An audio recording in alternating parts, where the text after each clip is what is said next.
የኮንዶሚኒየም ቤቶች በሁለት ብር ታክሲ ትራንስፖርት አመራን።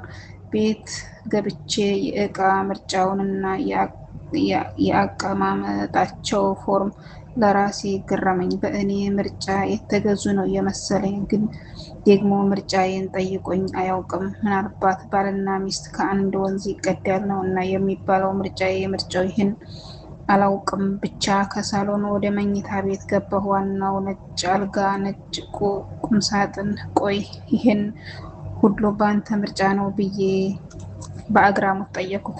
አይ በኢክራም ምርጫ ነው የሆነው አለኝ። የኔ ውድ ጓደኛ ምርጫዬን ጠንቅቃ ታውቃለች። ስለ መልካምነቷ እያሰብኩ ፈገግ አልኩኝ። ከአልጋው ጎን ራቅ ብላ ወደ ተቀመጠችው የመዋቢያ ጠረጴዛ ተራመድኩ። ራሴን በመስታወት እየተመለከትኩ እድለኛ ነሽ ኢሞ አልኩኝ ለራሴ። ራሴን በመስታወት ቆሜ ስመለከት አለሜ ከኋላ አቀፈኝ። እጆቹ ከትከሻዬ ላይ ሲያርፉ ሰውነቴን ነዘረኝ። ደርቄ ቀረው። ፊቴን ወደ ራሱ አዙሮ አቀፈኝ። ደረቱ ላይ ተለጠፍኩ። የልብ ምቱ ውድ ውድ እያለ ሲፈጥን ጆሮዬ እንደ ማግኔት ተጣብቆ ይሰማል። የልብ ምቱ በጆሮዬ ለልቤ መልክ ላከ መሰለኝ። የልቤ ምት ሲፈጥን ለራሴ ይታወቀኛል። እንዳቀፈኝ እኔም ማቀፍ አጽፋውን መለስኩለት። መሳሳም ጀመርን። በስሜት ቅልጥ ብለን ጠፋን። የአንዋር የስልክ ጥሪ ከገባንበት የስሜት ማዕበል ቀሰቀሰን። በፍጥነት ተነስቼ ቦርሳዬን ይዤ ሮጬ ወጣሁ። ምን እየሆንኩ ነው? እንዴት እንደዚህ ሊሆን ቻለ? እያልኩኝ በራሴ እያፈርኩ እየተናደድኩ መንገዴን ጀመርኩ። ቆይ አንዋር ባይደውል ኑሮ ምን ሊፈጠር ነበር? አዑዙ ቢላህ። ኢማን ደካማ ነሽ፣ የማትረቢ ማፈሪያ ነሽ እያልኩኝ ራሴን ስወቅስ አለሜ ደወለ። ግን ማንሳት አላሳኘኝም። ድምፁን አጥፍቼ ተውኩት። መናኸሪያ ደርሼ ጉዞ ከደሴ ከተማ ወደ ኮምቦልቻ ጀመርኩ። አሁንም ግን መደወል አላቆመም። እኔም ስልኩን አይቼ ድምፁን አጠፋለሁ። አንስቼ ምን ልለው? ምን እንዳልተፈጠረ ማስመሰል አልችልም። ስለዚህ ዝምታዬን መርጬ አደርኩ። እኔ በጣም ባለጌ ሰው ነኝ። ይቅር የማይባል ስህተት ነው የሰራሁት። በፍጹም አንቺን የስሜት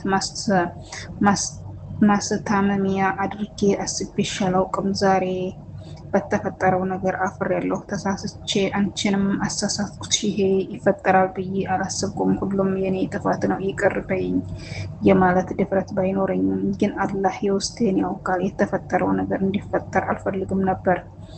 ወደ ቤትም ስወስድሽ ፍጹም ይሄን አስቤ አይደለም፣ ግን በቃ ሸይጧን አሳሳተኝ የሚል መልእክት ላከልኝ። በእርግጥ አለሜ የብልግና ባህሪ እንደሌለበት ጠንቅቄ አውቃለሁ። አላህ የሩቅ የሚስጥር አዋቂ ነውና የሆነውን ቀድሞ ስለሚያየው ነው። በመሀላችን ዝምድና የሌላቸውን ሁለት ተቃራኒ ጾታ ብቻቸውን እንዳይቀመጡ የከለከለው ዛሬ እና አላህ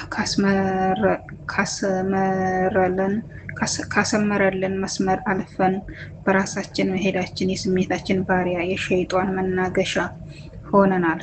ጥፋቱን ወደሱ ብቻ አስጠግቼ እሱን አልኮንንም። ሁለታችንም ጥፋት አጥፍተናል። አንተ ቤት እንሂድ ስትል እኔ እሺ ብዬ ስከተልህ ነው የተሳሳት ነው። ለአሁን ወንጀላችን አላህ ይማራን።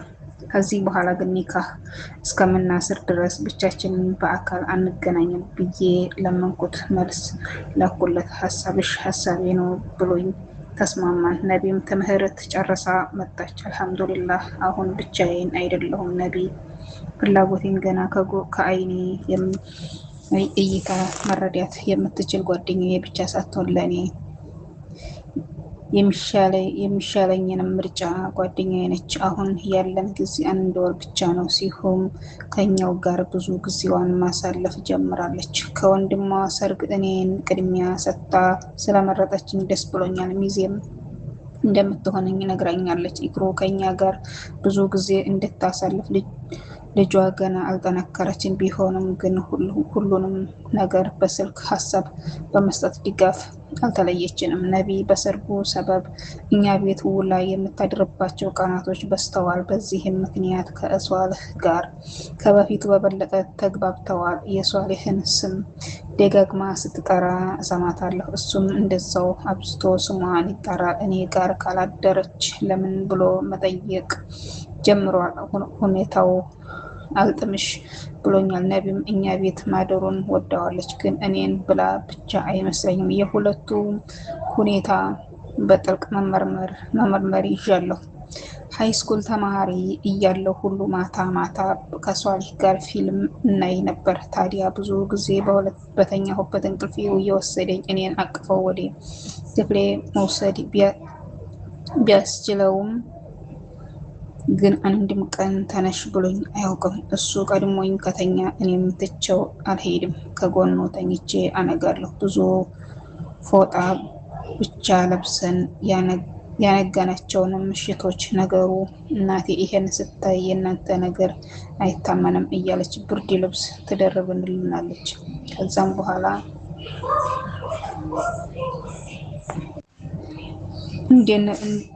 በኋላ እንድንለምድ ሳሎን ፊልም እያዩ በዛው መተኛት ልምዳቸው አድርገን ነበር። ያው ወደ ዩኒቨርሲቲ ስገባ ቀረ እንጂ አሁንም ሷሊህ ነቢ ስትመጣ ሳሎን ውስጥ ለብዙ ሰዓት እናወራለን። አባቴ ኢሻን ከሰገደ በኋላ ብዙ የማምሸት ልምድ የለውም። በሉ ልጆች እኔ አርጅቻለሁ፣ ወጣት ጋር አልቀመጥም፣ ብዙ እረፍት ያስፈልገኛል ብሎ ወደ መኝታ ክፍሉ ይገባል።